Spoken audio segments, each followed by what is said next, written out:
आजचा टॉपिक आहे वैदिक काळ. वैदिक काळाचा बेसिक कन्सेप्ट जर आपल्याला पाहायचा असेल तर सगळ्यात अगोदर हे जाणून घ्या की वैदिक काळाबद्दल जी पण काही माहिती आहे ते फक्त पुरातत्वीय जे ग्रंथ आहेत, जे आपण ऋग्वेद यजुर्वेद म्हणतो, ह्या ग्रंथामध्ये जी काही माहिती आहे त्या माहितीच्या आधारावर आपण वैदिक काळाची पूर्ण माहिती घेतो आणि ते पूर्ण कल्चर कसं होतं हे समजून घेतो. ऑफिशियली किंवा उत्खननातून म्हणा किंवा जे काय आपण पुरातत्व जो इतिहास लिहित असतो, इतिहास लिहित असताना तो जे काही खनन करत असतो, उत्खनन करत असतो, त्यातून काही माहिती घेऊन किंवा पुरावे घेऊन इतिहास लिहिला जातो. तो वैदिक काळाबद्दल अशी डायरेक्ट अशी माहिती नाहीये. त्यामुळे एक्झॅक्टली वैदिक काळ कधीपासून सुरुवात झाला आणि कशी कशी त्यामध्ये डेव्हलपमेंट झाली हे आपल्या लक्षामध्ये येत नाही किंवा ऑफिशियली ती क्लिअर नाही. पण वैदिक काळामध्ये पुस्तकात जे काही लिहिण्यात आलेलं होतं त्या पद्धतीनं थोडीफार प्रमाणामध्ये आपल्याला समाज व्यवस्था पाहायला भेटती. मग एक्झॅक्टली वैदिक काळामध्ये काय होतं, तर वैदिक काळामध्ये देव ही संकल्पना आली.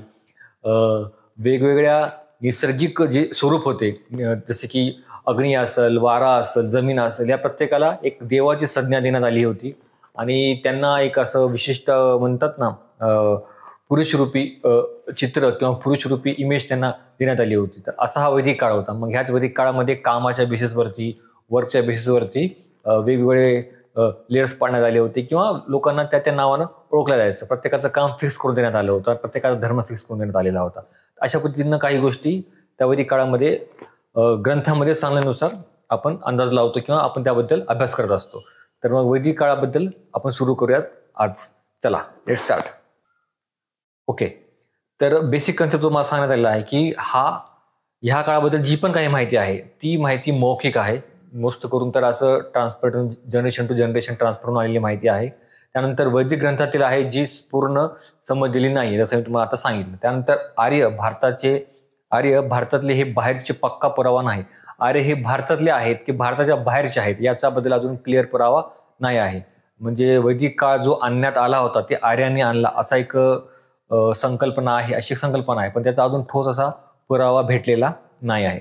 त्यानंतर वैदिक ग्रंथ, देवसूक्ते, यज्ञ, दैनंदिन जीवनाचे नियम. वैदिक ग्रंथ जे काय आहे त्याच्यामध्ये देवाबद्दल माहिती, देवाबद्दल सुक्ते म्हणजे देवाची पूजा अर्चना किंवा त्याची स्तुती करणारे श्लोक वगैरे त्यामध्ये लिहिण्यात आले होते त्या सगळ्या ग्रंथांमध्ये. त्याच्यामध्ये यज्ञ कसं करायचं, दैनंदिन जीवन कसं असलं पाहिजे याबद्दलचे नियम त्यामध्ये लिहिण्यात आलेले होते. त्यानंतर चतुर्वर्ण समाज व्यवस्था ही पण वैदिक काळाची देण आहे. वैदिक काळामध्ये चतुर्वर्ण व्यवस्था देण्यात आली होती. यामध्ये समोर असं ती वैदिक काळी संस्कृती म्हणजे एक्झॅक्टली त्यावेळेस काय होतं, तर संस्कृतीची माहिती त्यांनी रचलेल्या वैदिक वाङ्मयातून मिळते. तसं मी आता सांगितलं, जे काही यजुर्वेद, अथर्ववेद, सामवेद, ऋग्वेद होते त्यामध्ये जे काही लिहिलेलं होतं, ज्या काही रचना केलेल्या होत्या, ज्या काही स्टोरीज लिहिलेल्या होत्या, त्या स्टोरीजच्या बेसिसवरती आपण हे सगळं पाहत असतो, समजून घेत असतो. हे वाङ्मय देवता विषयक श्रद्धा, जसं मी तुम्हाला सांगला आता की देवतांबद्दल सुक्ते किंवा पूजा कशी करायची, श्लोक कसे कसे असायचे, ते कसे म्हणायचे, यज्ञ कसं करायचं, हे सगळं ह्या वैदिक संस्कृतीचा भाग होता. खरे आकलन संस्कृत आणि लॅटिन, ग्रीक या भाषेमध्ये साम्य बघायला भेटतं. आता ऍक्च्युअली झालं असं की संस्कृतमध्ये लिहिलं होतं, तर संस्कृतमध्ये थोडाफार शोध त्या काळामध्ये नव्हता तितका डिटेलमध्ये. जेव्हा ब्रिटिशर्स इंडियामध्ये आले होते आणि त्यांनी भारतीय संस्कृती समजून घेण्यासाठी जे काही आटापिटा केला होता, तर त्याच्यामध्ये जे काही जुने उत्खननातून गोष्टी भेटल्या होत्या त्याचा शोध लावत असताना त्यांना असं लक्षात आले की संस्कृत आणि लॅटिन ग्रीक ह्या भाषेमध्ये काहीतरी साम्यता आहे. म्हणून त्यांनी त्यावरती रिसर्च करायला सुरुवात केली आणि हळूहळू लॅटिन आणि ग्रीक भाषेचा अभ्यास करत करत त्यांना संस्कृतबद्दल खूप साऱ्या माहिती त्यांना भेटत गेल्या. तर हे सगळं जे काही ग्रंथ वगैरे आहेत हे सगळे ग्रंथ आपल्याला संस्कृतमध्ये लिहिलेले आढळतात. ठीक आहे. त्यानंतर काय, शब्दांचा उगम व त्याचा अर्थ विशेष तत्वाने शोध घेणारी. जसं तुम्हाला सांगले की त्या लँग्वेजचा शोध घेत आपल्याला हे सगळे ग्रंथाची माहिती व्हायला सुरुवात झाली. त्यानंतर ऍक्च्युअली झालं काय, इथे फार मोठी गोष्ट आहे की त्या लँग्वेजचा शोध घेण्यासाठी स्पेशली एक ब्रांच तयार झाली. ती ब्रांचचं नाव आहे फिलॉलॉजी, भाषाशास्त्राची शाखा. एक नवीन शाखाच त्यांनी विकसित केली ह्या ग्रंथाचा शोध लावण्याच्या चक्करमध्ये. हे आता यासाठी कोण जबाबदार किंवा त्या काळामध्ये हे सगळं रिसर्च आणि हे कोण करायचं, तर एशियाटिक सोसायटी ऑफ बेंगाल याची स्थापना करण्यात आली होती. त्यानंतर संशोधनाचा आधार काय होता, तर वाङ्मयाचे निर्माते पश्चिमेकडून आले आणि अश्वविद्या, वेगवान रथ ह्या गोष्टी त्यांना त्या वाङ्मयाचा अभ्यास करताना लक्षामध्ये आलं. काय, तर वाङ्मयाची निर्मिती करणारे जे पण लोक होते ते पश्चिमेकडून म्हणजे इराण, बलुचिस्तान, अफगाणिस्तान ह्या भागातनं त्यांचा उदय झाला किंवा त्यांचा प्रवेश झाला असं मानण्यात आलेलं आहे. त्यानंतर अश्वविद्या म्हणजे त्यांच्याकडे घोडा वगैरे चालवायची शक्ती किंवा ती स्किल होती त्यांच्याकडं. वेगवान रथ वगैरे त्यांना म्हणजे चालवता येत होते असं त्यामध्ये म्हटलं जातं. त्यानंतर भारतातील तटबंदीयुक्त नगर व हडप्पा लोकांच्या युद्धविद्येपेक्षा अधिक प्रभावी.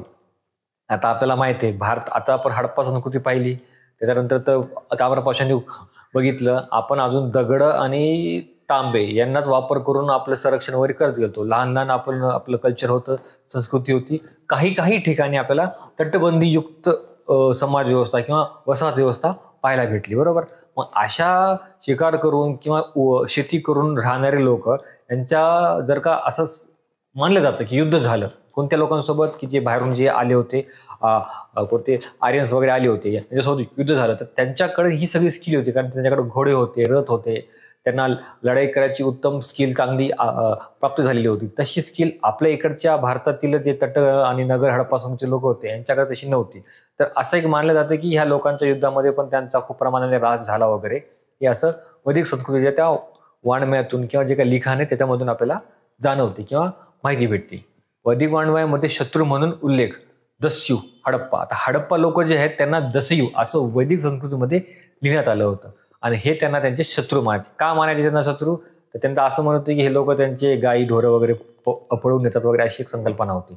समोर सांगितण्यात आले की पुरातत्वीय संशोधनाच्या आधारे काय म्हणजे वैदिकचा जर पुरातत्व पर्स्पेक्टिव्हने जर बघायचं झालं तर आपल्याला काय पाहायला भेटतं. तर नागरी हडप्पा संस्कृतीचा विस्तार जेव्हा झाला होता, जो की अफगाणिस्तान, बलुचिस्तान आणि इराण आणि काही भाग पंजाब, हरियाणा, राजस्थान आणि गुजरात. एक संकल्पना अशी पण आहे की हे जे आर्य होते, हे आर्य हे बाहेरचे नसून तर हे अफगाणिस्तान, बलुचिस्तान ह्या भागातले आणि विशेष करून पंजाब, हरियाणा, राजस्थान, गुजरात ह्या काही भागामध्ये हे ऑलरेडी राहत होते आणि त्यांचाच नंतर खाली दक्षिण भारतामध्ये हळूहळू प्रसार झाला असं मानलं जातं पुरातत्वीय आधाराच्या उत्खनाच्या आधारे. आता याची पक्की माहिती नाही, पण हे पण एक अंदाज आहे का याच्यामध्ये पण खूप सारे मतभेद आहेत. त्यानंतर वैदिक वाङ्मयानुसार, आता वैदिक वाङ्मय काय सांगते तर सप्तसिंधूचा प्रदेश म्हणलं तर हा भाग, हा इथलचा भाग, भारताच्या इकडचा भाग. इथे काय काय तर सरस्वती नदी, जिला त्या वैदिक वाङ्मयामध्ये घग्गर हाकरा असं नाव आहे. पश्चिमेला सिंधू नदी, पंजाबमधील शतरदू जिला सतलज नदी असे म्हणतात, विपाश बियास नदी, असिकनी जिला चिनाब असं म्हणतात, पुरुषणी जिला आज आपण रावी म्हणतो आणि वितस्ता झेलम. हे नावं आपल्याला प्रिलिम्समध्ये पण खूप वेळेस मॅज प्रियरला विचारण्यात आलेले आहे. मुख्य परीक्षेला पण विचारण्यात आले, जेव्हा मुख्य परीक्षा ऑब्जेक्टिव्ह होती त्या काळामध्ये विचारण्यात आलेलं होतं. तर हे थोडाफार फॅक्टचा पार्ट माहीत असावा म्हणून हे जाणून बुजून टाकलाय. तर एकंदरीत वाङ्मयात काय सांगलेलं आहे की सप्तसिंधूचा जो प्रदेश आहे तो प्रदेश हा आर्यांचा किंवा वैदिक कल्चरचा भाग आहे. खूप मोठ्या प्रमाणामध्ये इथे वैदिक कल्चर डेव्हलप झालं आणि राहत होतं. तर हा सगळा सप्तसिंधू म्हणजे 7 सिंधूच्या ज्या 7 उपनद्या आहेत ह्या 7 नद्यांचा हा प्रदेश आहे असं मानलं जातं. ठीक आहे. त्यानंतर देवनिर्मित देश ह्याच भागातल्या म्हणजे कुठं अफगाणिस्तानमधील कुभा, काबूल ज्याला आज आपण काबूल म्हणतो, गोमतीमध्ये गोमाल आणि सुवास्तू नावाचं स्वात नावाची भाग आहे तो, हा सगळा तिकडचा अफगाणिस्तान वगैरे त्या साईडचा भाग आहे. तर त्या भागामधला जो भाग आहे जिथं रिव्हर जातात, नद्या जातात, तिथं काही कल्चर राहत होते, तिथं काही वसाहती होत्या. त्या वसाहतीला त्या जागेला देवनिर्मित देश असं वैदिक वाङ्मयामध्ये सांगण्यात आलेलं आहे. तुम्हाला जर विचारलं वैदिक वाङ्मयामध्ये देवनिर्मित देश किंवा देवनिर्मित देश अशी कुठं संकल्पना आली तर लक्षात असू द्या सुवास्तू स्वात ह्या भागातला जो भाग आहे त्या भागाला आपण देवनिर्मित देश असं आपलं वाङ्मय सांगतं. त्यानंतर वैदिक वाङ्मय आणि समाजरचना. नंतर काय होतं एक्झॅक्टली समाजरचनेमध्ये भाषा संस्कृत भाषा वापरली जायची. त्यानंतर ऋग्वेद, यजुर्वेद, सामवेद, अथर्ववेद जसं मी तुम्हाला आता सांगितलं हे 4 वेदावरती सगळा कारभार चालायचा. या 4 वेदाच्या ग्रंथांना संहिता असे म्हणतात. हे एकत्र 4 वेद आपण बघितले त्यांना आपण संहिता म्हणायचं. आता इथे खाली एक त्यांनी अर्थ सांगितला विद म्हणजे जाणणे आणि वेद म्हणजे ज्ञान असा याचा अर्थ असतो. समोर सांगले ऋग्वेद. आता ऋग्वेदामध्ये एक्झॅक्टली काय होतं प्रिलिम्सला किंवा मेन्सला विचारू शकतात किंवा ह्या माहितीचा उपयोग तुम्ही आन्सर रायटिंगमध्ये खूप छान पद्धतीनं करू शकता. देवांची स्तुतीपदे. पदे म्हणलं तर असं समजा की एखादं वाक्य किंवा एखादी लाईन, जसं आपण श्लोक वगैरे बघतो ना त्याच्यामध्ये एक लाईनचा एक श्लोक असतो, तसं त्यामधले पदे असतात. त्यानंतर पद आहेत त्यांना ऋचा असेही म्हणतात.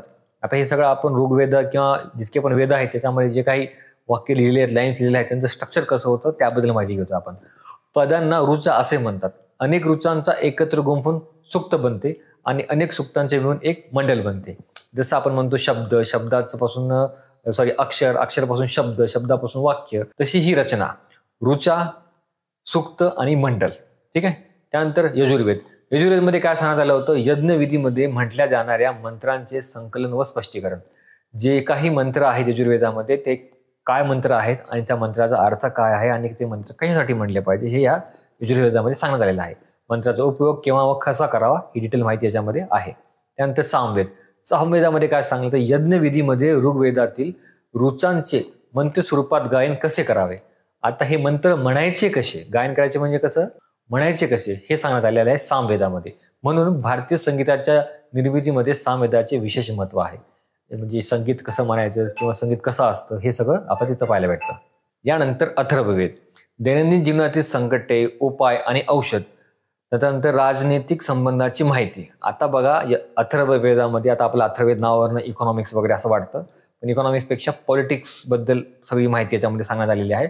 आणि दैनंदिन जीवन कसं असलं पाहिजे, कधी उठलं पाहिजे, कधी झोपलं पाहिजे, काय खाल्लं पाहिजे, काय नाही खाल्लं पाहिजे, या सगळ्या गोष्टींबद्दल याच्यामध्ये माहिती देण्यात आलेली आहे. त्यानंतर वर्णव्यवस्था. वैदिक काळामध्ये आता आपण खूप विशेष चर्चेचा विषय आजकाल असतो तो म्हणजे वर्णव्यवस्था. ही वर्णव्यवस्था वैदिक काळातून आलेली होती. यामध्ये काय सांगण्यात आलं की वेद काळातील समाज व्यवस्थामध्ये ब्राह्मण, क्षत्रिय, वैश्य, शूद्र असे 4 वर्ण बनवण्यात आले होते. उल्लेख ऋग्वेदातील 10व्या मंडलामध्ये आहे. आता बघितलं आपण मंडल काय असतं. त्यानंतर वर्ण आणि जात हे सुरुवातीला व्यवसायावरून ठरत. आता अगोदर जे काही लोक जे काही काम करत गेले, जसं कुंभार असेल, हे व्यापारी असेल, बरोबर, आणि जे काही काम करत असेल त्या कामानुसार त्यांचं वर्ण ठरलेला असायचा. आणि पण नंतर झालं असं की नंतर जन्मावरून ठरवू लागलं. नंतर असं झालं की जसा जन्म झाला, ज्यांच्या पोटाला जो व्यक्ती आला त्यानुसार त्याला ते काम किंवा तो त्या वर्णाचा असं डिक्लेअर झालं. वर्णव्यवस्थेतील सुरुवातीची लवचिकता नष्ट झाली. आता अगोदरच्या काळामध्ये कामानुसार जे व्यक्ती जो काम करतो त्यानुसार त्यांनी वर्ण पाडले होते. पण नंतर असं झालं की म्हणजे जर कुंभाराचा मुलगा उद्या चलून जर का कपडे शिवू लागला तर तो काम करू शकत होता. म्हणजे जर तो जाऊन काहीतरी समजा लोहाराचं काम करू लागला तर तो लोहार वर्णाचा झाला, असं होत होतं. परंतु नंतर ते चेंज झालं आणि जन्मावरूनच वर्ण डिसाईड होण्यात आले. त्याच्यामुळं ती जी लवचिकता आहे ती नंतर नष्ट झाली. त्याच्यानंतर आश्रम व्यवस्था. हा वैदिक काळातला एक खूप विशेष महत्वाचा एक भाग आहे. आश्रम व्यवस्था याच्यामध्ये माणसाच्या आयुष्याचे 4 टप्पे सांगण्यात आले होते. जसं आपण बघतोय ब्रह्मचर्य, गृहस्थाश्रम, ठीक आहे, त्यानंतर वानप्रस्थाश्रम आणि संन्यासाश्रम असे 4 प्रकार सांगण्यात आलेले आहे. हे तुम्ही चित्र बघू शकता की काय एज असेल आणि नेमकं त्यांचं काम काय आहे. जसं विद्यार्थी म्हणून काम करणं, त्यानंतर गृहस्थीचा भाग बघणं, ह्या नंतर वानप्रस्थामध्ये जाणं, रिटायर झाल्यासारखं होणं, तिकडं जंगलात जाऊन राहणं, आणि त्यानंतर मग हे संन्यास घेणं. ठीक आहे. त्यानंतर ऋग्वेदकालीन संस्कृती. आता सप्तसिंधू प्रदेशात, सप्तसिंधूचा प्रदेश म्हणलं तर बघा हा भाग हा आपला डेझर्ट आहे राजस्थान मधला आणि त्याचा वरचा भाग. ठीक आहे. हा भाग या सगळ्या रिव्हर्स आहेत बघा इथं त्या काळाच्या. ठीक आहे. आता पुरु, अनु, यदु, ऋदू, तुर्वश हे जनसमूह. आता ऋग्वेदामध्ये ह्या सप्त सिंधूच्या भागामध्ये ही लोक राहत होती किंवा ह्या लोकांची वसाहत राहत होती. ठीक आहे. हे तेथील जनसमूह शेतकरी होते. त्यानंतर दाशराज्ञ युद्ध म्हणजे काय तर पुरुषी म्हणजे रावी नदीच्या तीरावर 10 जनसमूहाच्या प्रमुखांमध्ये झालेले युद्ध. आता ह्या भागामध्ये जे 10 जनसमूह होते, 10 जनसमूहांचा एकमेकांसोबत युद्ध झालं आणि ते युद्ध इथे दशराज्ञ युद्ध म्हणून फेमस झालं. स्थानिक जनसमूह दास किंवा दस्यू आणि पणी अशा नावाने त्यांना उद्देशलं जायचं. त्यानंतर पणी हे वैदिक लोकांना शत्रू वाटत, कारण जसं मी तुम्हाला सांगले की वैदिक लोकांच्या गायी पळून ते नेत होते. कृषक म्हणजे नांगरट. नांगरट म्हणलं तर नांगरट करणाऱ्या शेतकऱ्यांचा जनसमूह, म्हणजे जे लोक शेती करायचे त्यांना कृष असं म्हणायचे.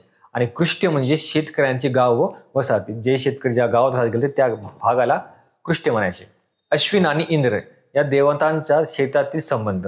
आता हे 2 देव आहेत, ह्या देवांचा डायरेक्टली शेताशी संबंध असं म्हणलं जातं की हे खुश राहिले तर शेती चांगली भरभरून होते. उर्वरा म्हणजे नांगरट केलेली उपजाऊ जमीन. आता जी उपजाऊ जमीन असते त्या जमिनीला आपल्या ह्या वैदिक भाषेमध्ये उर्वरा असं म्हटलं जातं. इंद्र हा उर्वरापती, म्हणजे इंद्र ह्या सगळ्या जमिनीला कंट्रोल करतो किंवा त्याची रक्षा करतो, त्याची काळजी घेतो, म्हणून त्याला उर्वरापती असं म्हटलं जातं. म्हणजे इंद्राचं दुसरं नाव काय, उर्वरापती. मराठीमध्ये पण तुम्हाला याचा फायदा होईलच. सातू हे वैदिक लोकांचे प्रमुख पीक. आता हे सातू एक प्रकारचा पीक आहे. ठीक आहे, याच्यावरून तुम्हाला अंदाज लागला असेल की नेमकं सातवा आहे कसं. त्यानंतर ऋग्वेदात कालीन संस्कृती. आता काय संस्कृती होती, तर वैदिक लोक शेतीसोबत पशुपालन करायचे, हे तुम्ही बघू शकता. त्यानंतर त्यामध्ये काय, तर गाई गुरी म्हशी आणि घोडे पण ते लोक आणत होते. कारण आताच बघितले की ते पश्चिमेकडून आले होते, येताना ते रथ आणि घोडे ही त्यांच्याकडे स्किल होते, त्यामुळे घोडे वगैरे ते पालन करायचे. पुषण हा त्या पशुपालनाचे रक्षण करणारा देव. पुषण देव कोण, तर पशुपालनाचे रक्षण करणारा. ऋग्वेद काळात रथकार म्हणजे रथ बनवणारा. तक्षण म्हणजे सुतार, सुताराला तक्षण म्हणायचे. कुलाल म्हणजे कुंभार, कुंभार म्हणजे कुलाल, जे की आपले मडके वगैरे बनवायचा. वय्य म्हणजे विणकर, जे काय विणून वगैरे कपडे वगैरे बनवायचे त्याला विणकर मानला जायचं. चर्मन्मा हा चामड्याचे काम करणारा. तर धातूमध्ये हिरण्य म्हणजे सोने. त्यानंतर धातूमध्येच कर्मार धातूंच्या वस्तू बनवणारा. आणि अयस म्हणजे तांबे किंवा कासे किंवा लोखंड, याला त्या काळामध्ये अयस म्हणायचे. त्यानंतर ऋग्वेदकालीन संस्कृतीमध्ये पुषण हा देव भूमार्गाचा देव होता. म्हणजे तुम्ही रोडवर जात असाल तर रोडाचा देव कोण होता, तर म्हणजे जमिनीचा देव कोण आहे, तर पुषण असं म्हटलं जायचं. त्यानंतर वरुण आणि अश्विन हे देव जलमार्गाचे अधिपती मानले जायचे. निष्क या सोन्याच्या अलंकाराचा उपयोग क्वचित प्रसंगी चलनासारखा व्हायचा. निष्क या सोन्याच्या अलंकाराचा उपयोग क्वचित प्रसंगी चलनासारखा व्हायचा. म्हणजे त्या काळामध्ये कोणतं चलन वापरलं जायचं, तर निष्क नावाचं चलन वापरलं जायचं. त्यानंतर उत्तरवैदिक संस्कृती. आता उत्तरवैदिक संस्कृती आली. उत्तरवैदिक म्हणजे आता वैदिक काळ संपत आलेला होता. त्यामध्ये पुरातत्वीय पुराव्याच्या आधारे या काळातील विशेषतः महाभारत आणि रामायण. आता महाभारत आणि रामायण हे जे दोन ग्रंथ आहेत, या दोन ग्रंथाच्या आधारे आपण उत्तरवैदिक संस्कृती मानतो आणि त्यानुसार आपण अभ्यास करतो.